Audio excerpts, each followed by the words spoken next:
Maya Chen sat in the break room scrolling through her phone while picking at a sad-looking salad. It was her third week at Sterling Tech Industries, and she was still getting used to the corporate environment. The fluorescent lights hummed above her head as she munched on a cherry tomato, trying to look busy so nobody would try to make small talk. Her manager had asked her to put together a presentation about the company's history for new employees. Pretty basic stuff, but Maya wanted to make a good impression. She pulled up the company website and started browsing through the leadership page. CEO, executives, board members, all the usual corporate headshots with those weird fake smiles people do for professional photos. Then she stopped. Her thumb froze mid-scroll. The CEO's photo stared back at her from the screen. James Morrison, Chief Executive Officer, mid-40s, salt and pepper hair, kind eyes behind expensive glasses. But that wasn't what made her stop breathing for a second. There was something about his face, something familiar in a way that made her stomach flip. Maya zoomed in on the photo. Where had she seen this man before? She couldn't place it, but the feeling was strong enough to make her put down her fork. She saved the image to her phone and tried to shake off the weird sensation creeping up her spine. The rest of the workday dragged on. Maya sat through 2 meetings and answered about 40 emails, but her mind kept wandering back to that face. By the time 5 o'clock rolled around, she practically ran to her car. At home, she kicked off her heels and grabbed a bag of chips from the kitchen. Her laptop was already open on the coffee table. Maya pulled up the CEO's photo again and just stared at it. This was crazy, right? She was being paranoid. Maybe he just had one of those faces that looked like everyone, but the nagging feeling wouldn't go away. Her mom had spent months last year scanning all their old family photos and putting them on a shared cloud drive. Maya had barely looked at them since her mom finished the project. Now she opened the folder and started clicking through random images. Birthday parties with terrible haircuts and gap-toothed smiles. Christmas mornings in pajamas. That trip to the beach where her mom got sunburned so badly she looked like a lobster. Maya smiled at the memories, but she was also scanning every background, every face in every photo. Nothing. Maybe she really was just being weird. She clicked on another folder, her 8th birthday party. There she was, wearing a sparkly purple dress and a plastic tiara, blowing out candles on a homemade cake. Her mom standing beside her looking so young it made Maya's heart hurt a little. A few family friends scattered around their tiny apartment living room. And then she saw him. In the background, partially hidden behind her uncle's shoulder, there was a man. Younger, with darker hair, but the face was unmistakable. It was James Morrison, her CEO, at her 8th birthday party. Maya's hands started shaking. She zoomed in on the photo until the image got grainy. It was definitely him.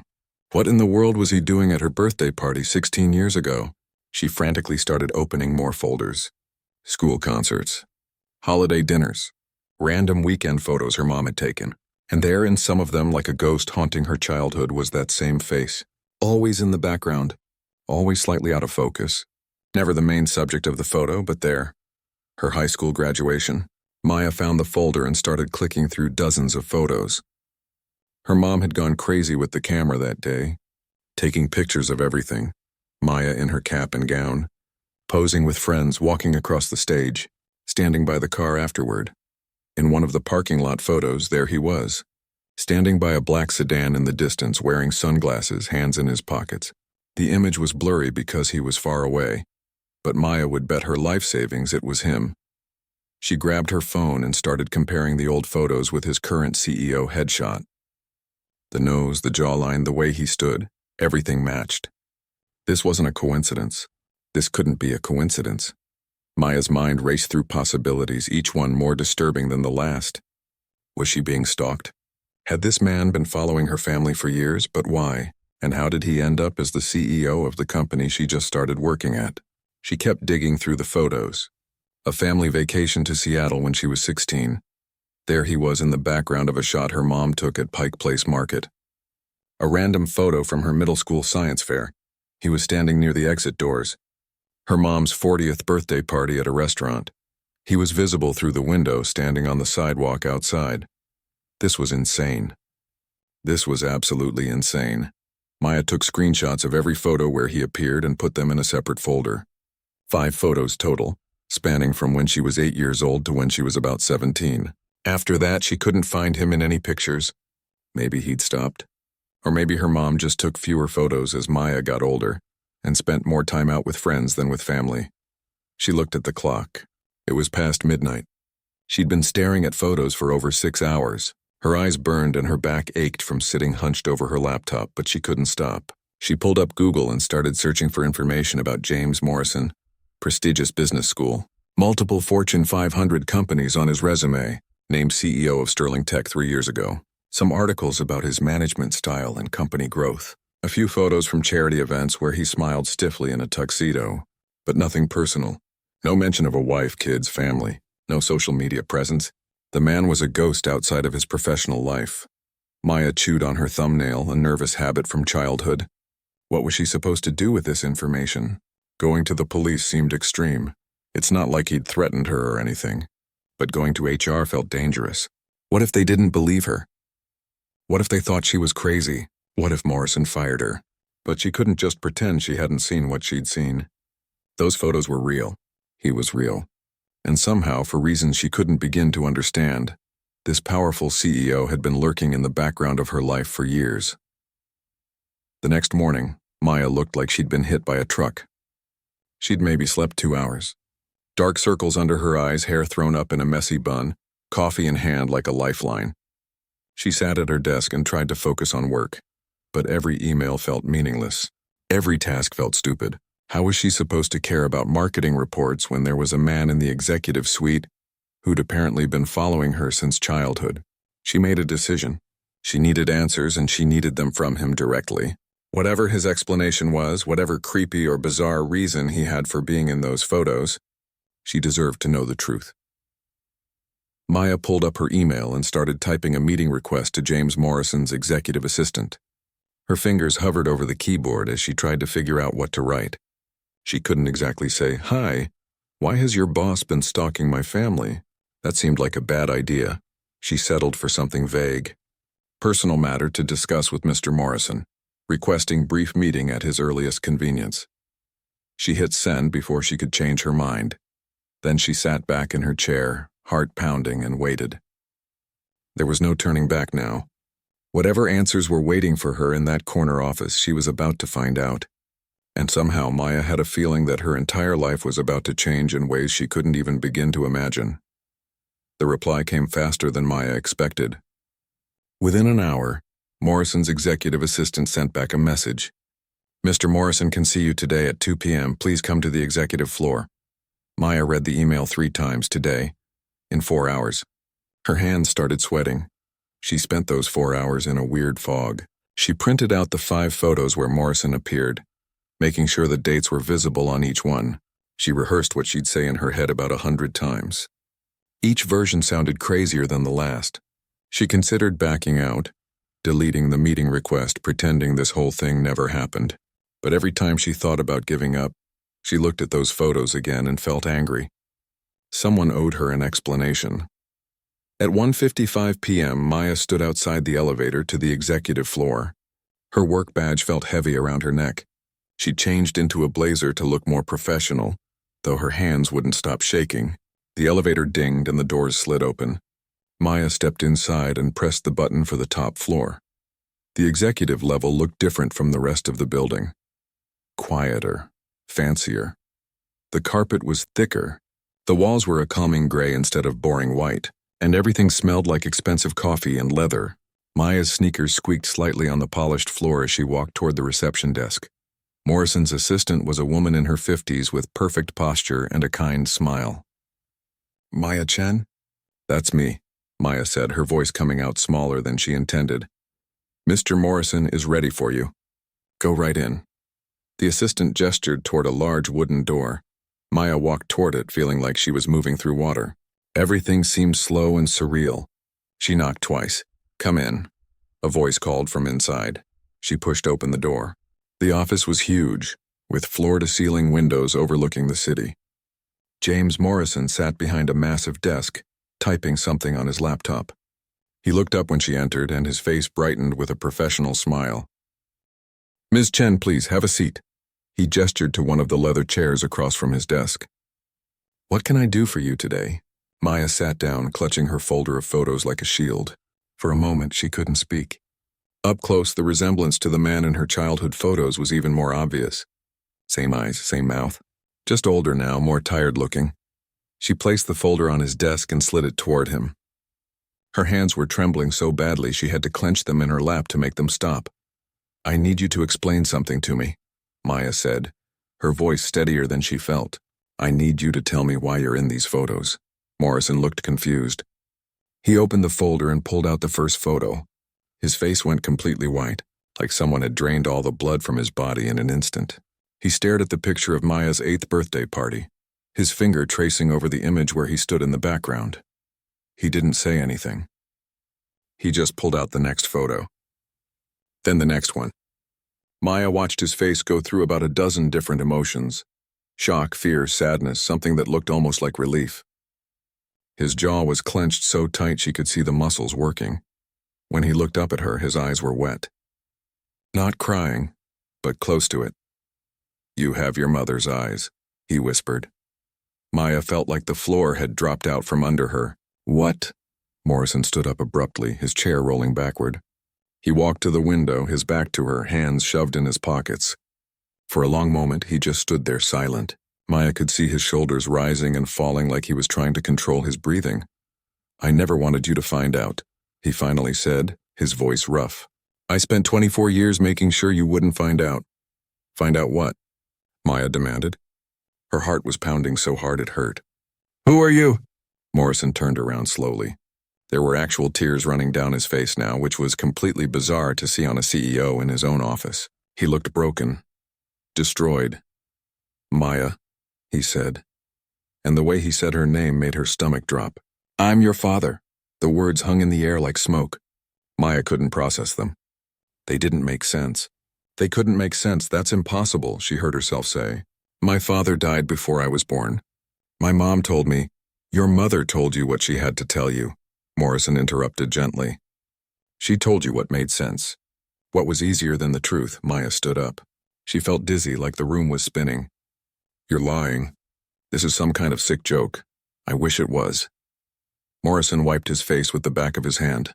He walked back to his desk and pulled out a drawer, removing a thick envelope. "Sit down, please, let me explain." Maya didn't want to sit. She wanted to run out of that office and never come back. But her legs felt weak, so she sat. Morrison took a deep breath and started talking. The story came out in pieces, like he'd been holding it inside for so long that it hurt to let it out. He and Maya's mom, Linda, had met in college.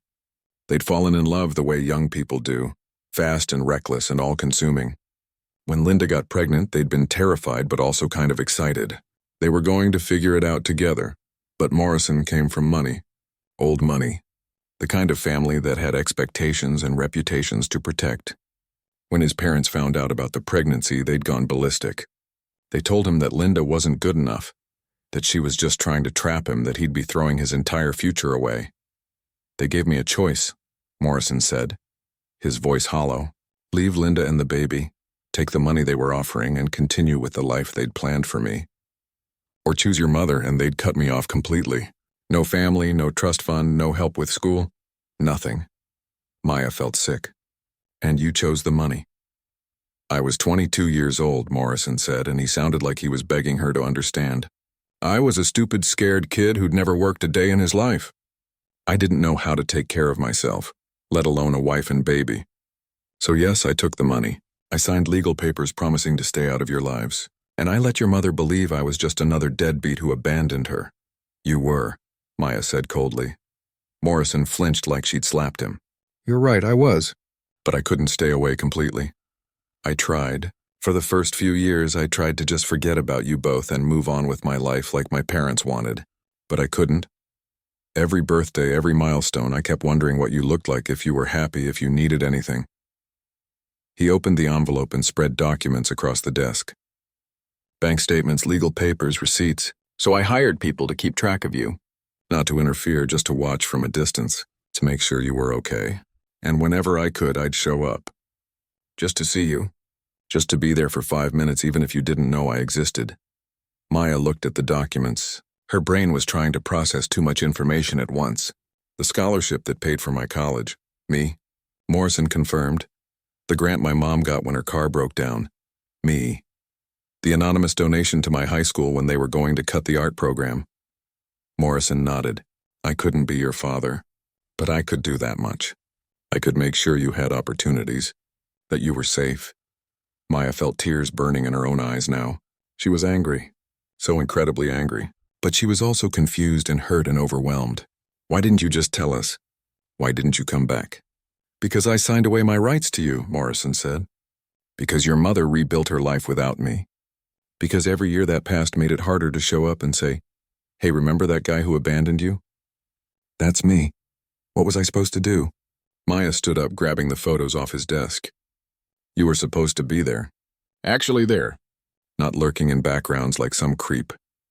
She walked toward the door, needing to get out of that office before she started screaming or crying or both. Maya, please. She turned around. Don't. Just don't. I need time to process this. And she left, closing the door behind her with a quiet click that somehow felt louder than if she'd slammed it. Maya didn't remember driving home. 1 minute she was in the parking garage at work, and the next she was sitting in her driveway gripping the steering wheel so hard her knuckles had turned white. Her phone showed 3 missed calls from Morrison's office. She ignored them all. Inside her apartment, she kicked off her shoes and just stood in the middle of her living room, not knowing what to do with herself. Her whole life felt like a lie. Everything she thought she knew about her family, about her history, about who she was. It was all built on secrets and half-truths. She looked at the framed photo on her bookshelf. Her and her mom at her college graduation, both of them smiling so big their faces looked like they might crack. Her mom had been so proud that day. She'd worked double shifts at the diner for years to help Maya through school, even with that mysterious scholarship covering most of the tuition. Except it wasn't mysterious at all. It was Morrison, buying his way into their lives while staying carefully invisible. Maya grabbed her phone and called her mom. It rang 4 times before Linda picked up. Hey, sweetie, I'm at work. Everything okay? Maya's throat felt tight. Mom, I need to talk to you. It's important. What's wrong? You sound upset. Can you come over after your shift? Please? There was a pause. Maya, you're scaring me. What happened? Just come over. I'll explain everything. Her mom arrived 2 hours later, still wearing her work uniform and smelling like coffee and bacon grease. She took one look at Maya's face and immediately pulled her into a hug. Talk to me, Linda said, guiding Maya to the couch. What's going on? Maya didn't know how to start, so she just pulled out her phone and showed her mom the photos, the ones with Morrison in the background. Then she showed her his CEO photo from the company website. Linda's face went through the same transformation Morrison's had. Color draining away, eyes getting wide, mouth opening slightly like she couldn't quite catch her breath. Where did you get these? Linda whispered. From our family albums. The ones you scanned last year. Maya watched her mom's face carefully. Mom, who is he? Linda set the phone down with shaking hands. She covered her face and made a sound that was somewhere between a laugh and a sob. Oh God, oh my God. Mom, I told you your father was dead. Linda looked up and her eyes were red.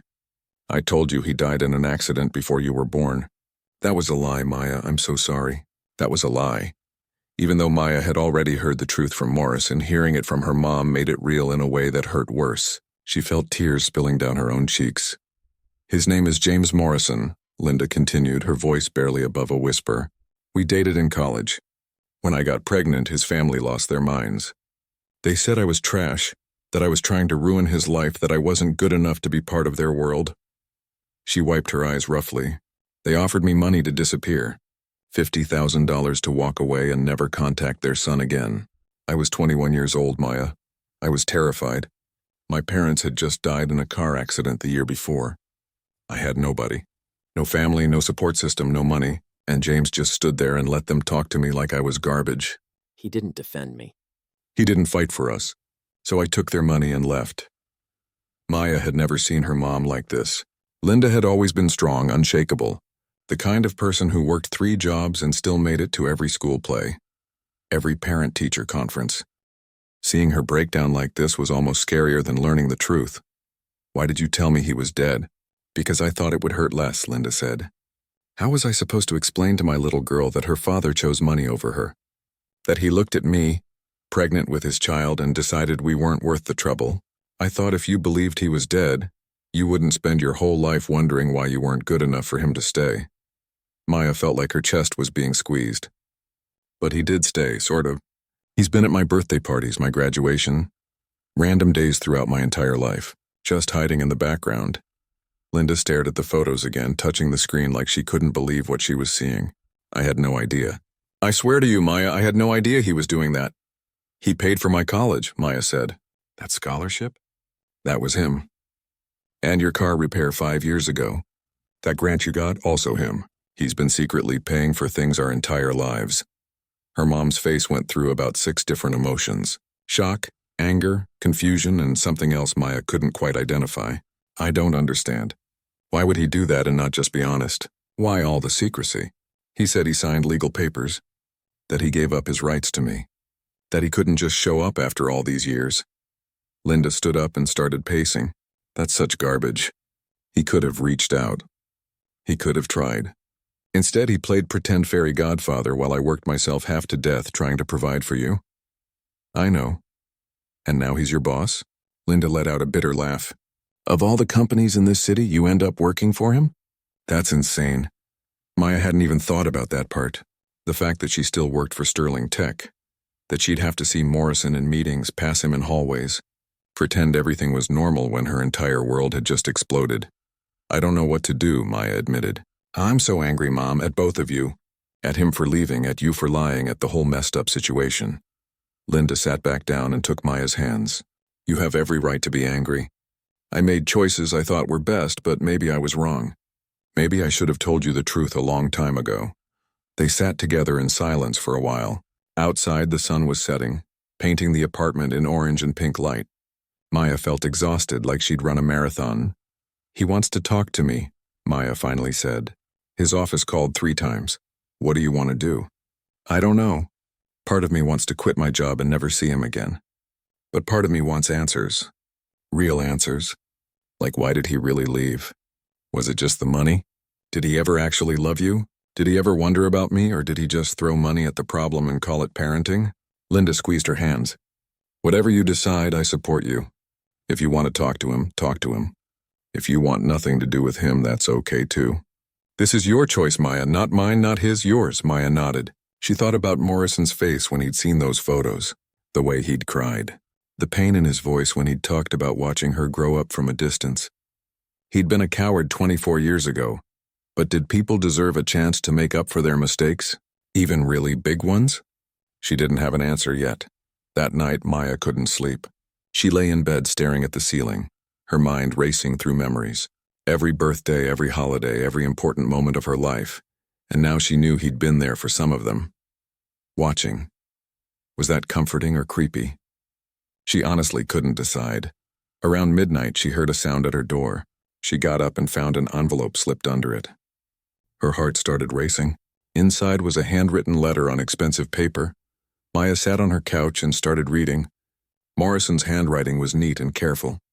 He wrote about the day she was born, how he'd stood outside the hospital but couldn't bring himself to go in, how he'd driven to her elementary school on her first day and watched from across the street as Linda walked her inside, how he'd sat in the back row of her high school theater production of Romeo and Juliet, crying when she delivered her lines perfectly. He wrote about his regrets, about his failed marriage to a woman his parents chose, someone from the right family with the right connections, how he'd thrown himself into work because it was easier than facing what he'd given up, how every promotion, every success felt hollow because he couldn't share it with the people who should have mattered most. At the end of the letter, he wrote something that made Maya's breath catch. I don't expect you to forgive me. I don't expect you to want me in your life, but I need you to know that walking away from you was the worst decision I ever made. And not a single day has passed where I didn't think about you. You deserved better than a father who watched from the shadows. You deserved someone brave enough to fight for you. I'm sorry I wasn't that person, but if you're willing, I'd like to try to be that person now, even if it's 24 years too late. Maya folded the letter carefully and set it on the coffee table. She still didn't have answers, but maybe, just maybe, she was ready to start looking for them. Maya went back to work the next day, but everything felt different. She walked through the lobby of Sterling Tech like she was moving through a dream. Every time she saw someone from the executive floor, her stomach twisted. She kept her head down and focused on her computer screen, trying to pretend her world hadn't just turned upside down. She avoided the elevator that went to Morrison's floor. She took the stairs when she needed to go anywhere. During the company-wide meeting on Thursday, she sat in the very back row and left before it ended so she wouldn't risk running into him. Her co-workers started noticing something was off. "You okay?" her desk neighbor asked one afternoon. "You seem really stressed lately." "Just dealing with some family stuff," Maya said, which was technically true. At home, things were just as complicated. Her mom called every day, sometimes twice a day, just to check in. They'd spent hours talking about the past, about Morrison, about all the what-ifs that didn't matter anymore but still hurt to think about. "Do you hate me?" Linda had asked during one of those conversations. "No, Mom. I'm not happy you lied, but I get why you did it. You were trying to protect me." "I'm not sure I was protecting you. I think maybe I was protecting myself too. It was easier to pretend he was dead than to admit I fell in love with someone who didn't love me back enough." Maya thought about that a lot, about how everyone in this situation had made choices that seemed right at the time, but ended up hurting people anyway. There were no clear villains here, just messy, complicated humans making messy, complicated decisions.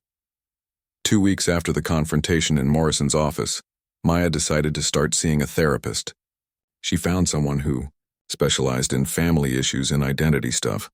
Dr. Williams was a woman in her 60s with kind eyes and a calm voice that made Maya feel like maybe she wasn't completely losing her mind.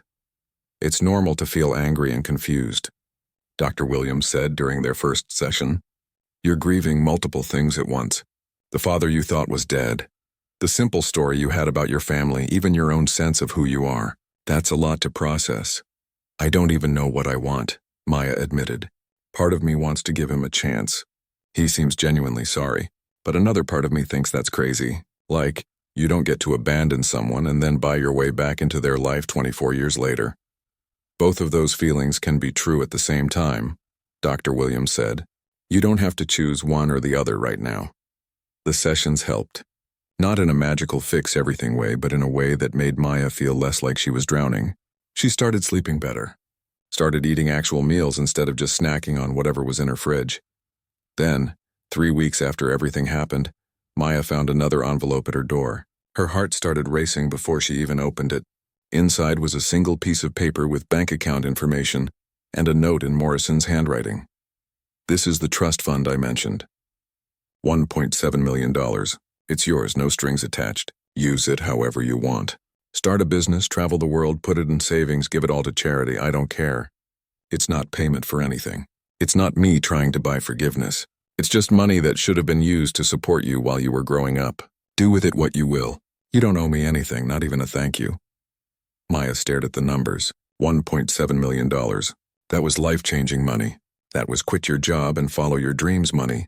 That was security and freedom and possibilities she'd never imagined having. She called her mom. "He gave me access to the trust fund," Maya said when Linda picked up. There was a long silence. "How much?" $1.7 million. Linda let out a breath that sounded like she'd been punched. "Oh my God. I don't know if I should take it. Maya, that's your money. He's right. That should have been used to take care of you all along. Don't let pride get in the way of your future." But it wasn't about pride, not really. It was about what accepting the money meant. Did taking it mean she was forgiving him? Did it mean she was okay with everything that happened? Or was it possible to accept the money while still being angry about the situation? Maya talked to Dr. Williams about it in her next session. "Money is just a tool," Dr. Williams said. "It doesn't have to carry emotional meaning unless you give it that meaning.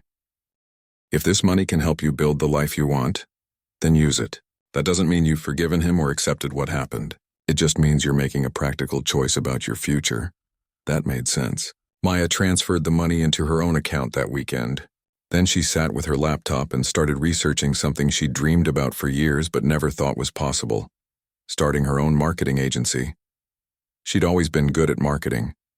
Creative, strategic, good with people, but the startup costs had seemed impossible. How suddenly they weren't. She could afford office space, equipment, staff. She could actually do this. The idea excited her in a way nothing had excited her in weeks. She started making plans, doing research, reaching out to potential clients. Work became a weird split personality thing. her day job at Sterling Tech that paid the bills, and her secret project that made her feel alive. Then, one Friday afternoon, she literally bumped into Morrison in the parking garage. She'd been looking at her phone, not paying attention, and walked right into him as he was heading to his car. "Sorry, She looked up and froze. Morrison looked just as startled. He took a step back, giving her space. "Maya, hi." They stood there awkwardly for a moment. Maya noticed he looked tired. There were dark circles under his eyes that hadn't been there before. "I got your note," she said finally. "About the trust fund," he nodded. "You don't have to explain what you're doing with it. It's yours. I'm starting a business. A marketing agency." Something flickered across his face. "Pride, maybe?" "That's wonderful. You'll be great at that." Another awkward silence. Maya shifted her weight from one foot to the other. "Look, I'm not ready to have some big emotional conversation. I'm still processing everything. But I wanted you to know that I'm not ignoring you on purpose. I just need time." "Take all the time you need," Morrison said quietly. "I've waited 24 years. I can wait longer." Maya nodded and started to walk past him toward her car. Then she stopped and turned back. "Can I ask you something?" "Anything. Did you love my mom? Like actually love her? Or was it just a college thing that got complicated?" Morrison's face crumpled slightly. "I loved her more than I knew how to handle. That's why I was such a coward. I was terrified of failing her, of not being good enough, of disappointing my family. So instead of being brave, I just ran away from the whole thing." He paused. "Your mother was the best thing that ever happened to me. And I threw it away because I was too young and stupid to see that." Maya felt tears burning behind her eyes. She blinked them back. "Okay, thanks for being honest." She got in her car and drove home, her mind spinning. That weekend she did something she hadn't planned on doing. She called Morrison's office and left a message with his assistant. "Tell him I'd be willing to have coffee sometime. Outside of work. Nothing formal. Just coffee," the assistant called back within an hour. "Mr. Morrison says any time that works for you works for him. Just let me know when." Maya scheduled it for the following Sunday at a small cafe across town. Neutral territory. Public enough that it wouldn't be too intense, but private enough that they could actually talk. She told her mom about it that night. "Are you sure you're ready for this?" Linda asked. "No," Maya admitted. "But I don't think I'll ever feel ready, and Dr. Williams says sometimes you just have to do things scared." Sunday morning arrived too quickly. Maya changed her outfit 3 times before settling on jeans and a sweater. Nothing too formal. Nothing that looked like she was trying too hard. She arrived at the cafe 15 minutes early and ordered a coffee just to have something to do with her hands. Morrison showed up exactly on time. He wasn't wearing a suit, just a regular button-down shirt and khakis. He looked nervous, which somehow made Maya feel a little better. "Thanks for agreeing to meet me," he said, sitting down across from her. "I'm not promising anything," Maya said quickly. "I just thought we should talk. Like actual talk, not whatever that was in your office." "Fair enough." Morrison ordered a coffee when the waiter came by. Then he looked at Maya and waited like he was letting her control the conversation. Maya took a breath. "I want to understand. Really understand. Walk me through that day. The day you decided to leave." And for the next 2 hours they talked. Really talked. Morrison told her everything. How his parents had threatened to cut him off completely. How he'd been raised to believe that family reputation was everything. How he'd convinced himself that Linda and the baby would be better off with the money than with him. "I told myself I was doing the right thing," he said. "That you'd have a better life without a father who didn't know how to stand up to his own parents. But the truth is I was just scared, and I chose the easy path." Maya listened to all of it, and slowly something in her chest started to loosen. Not forgiveness exactly, but something like understanding. He'd been young and stupid and weak, but he'd also spent 24 years living with that choice, watching from the shadows, trying to make up for it in the only ways he knew how. "I'm still angry," Maya said when he finished. "But I think maybe I want to try to get to know you, not as my boss, not as some stranger, but as my father. Even if it's weird and complicated." Morrison's eyes filled with tears. "I'd like that. More than anything." They made plans to meet again the following week. Nothing dramatic, just coffee again. Baby steps towards something that might someday feel like a real relationship. As Maya drove home, she realized she was smiling. The anger was still there, and so was the hurt. But now there was something else too. Hope, maybe, or at least possibility.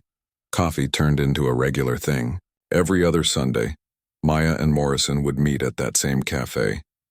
At first, the conversations were careful, like they were both walking on eggshells. They talked about safe topics, work, the weather, books they'd read. Nothing too deep, nothing that would stir up the painful stuff they were both trying to navigate. But slowly, things started to shift. Morrison told her about his childhood, about growing up in a house where love was conditional and mistakes weren't tolerated. Maya told him about hers, about her mom working multiple jobs, about the times money was so tight they ate ramen for dinner 3 nights in a row, about how she'd learned to be independent because there was no other choice. I thought about you constantly, Morrison said during one of their meetings about 2 months in. Your birthday holiday's the first day of school. I'd wonder what you were doing, if you were happy, if you looked like me or your mom. It was torture, but it was also the only connection I had to you. Maya stirred her coffee, watching the cream swirl. I used to make up stories about my dad. I'd imagine he was a soldier who died heroically, or a doctor who'd been killed in an accident while saving someone's life. I needed him to be a hero because it hurt less than thinking he just didn't want me. I always wanted you, Morrison said, his voice cracking. I was just too much of a coward to fight for you. These moments were hard, but they were also necessary. Like lancing a wound so it could finally heal properly. Maya's mom eventually agreed to meet Morrison too. That was the most awkward coffee date in the history of coffee dates. Linda and Morrison sat across from each other, 24 years of hurt and regret filling the space between them. Maya sat there feeling like a kid watching her parents try to be civil at a school event. I owe you an apology, Morrison said to Linda. About 1,000 apologies, actually. What I did to you was unforgivable. Linda's jaw was tight. You're right, it was. I raised our daughter alone. I worked myself to exhaustion. I cried myself to sleep more nights than I can count. And you were just out there living your life, climbing the corporate ladder pretending we didn't exist. I know, and I'm sorry isn't enough. Nothing I say will ever be enough. They didn't become friends, but over time they reached a kind of understanding. They were both Maya's parents, and for her sake, they'd figure out how to be in the same room without making things worse. It wasn't perfect, but it was something. Maya's marketing agency started taking shape. She named it Chen Creative, using her mom's last name because that's who she was. Linda Chen's daughter first, everything else second. She rented a small office space, hired 2 contractors, and landed her first real client within 3 months of launching. Morrison offered to help with connections, but Maya turned him down. I need to do this myself, she told him. Not because I'm trying to prove anything, but because I need to know I can. He understood, or at least he said he did. At work, things remained professional. Maya had asked to be transferred to a different department, so she wouldn't be directly involved in anything Morrison oversaw. HR approved it without asking questions. In meetings where they were both present, they were polite but distant. Nobody at the office knew about their connection, and Maya wanted to keep it that way. 6 months after their first coffee, Morrison invited Maya to his house. It was a big step.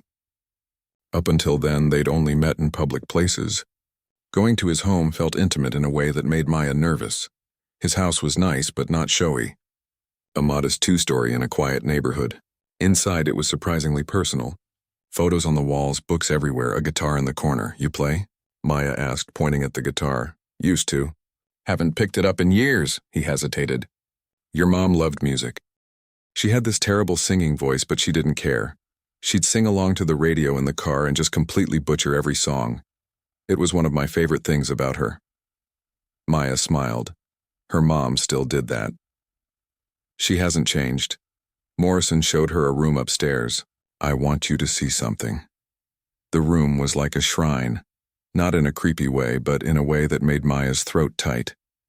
There were newspaper clippings from every time she'd been mentioned in the local paper. Honor roll, art competition winner, graduation announcements. Programs from school plays. A photo album full of pictures that must have been taken by the private investigators he'd hired. Maya at various ages, always from a distance, always unaware she was being photographed. I know how this looks, Morrison said quietly, but this room was the only place I let myself acknowledge that you existed. Out there I was just James Morrison, CEO. In here, I was your father. Or at least I pretended to be. Maya picked up a drawing from the collection. She recognized it. Crayon picture she'd made in second grade that won some school contest. How did you get this?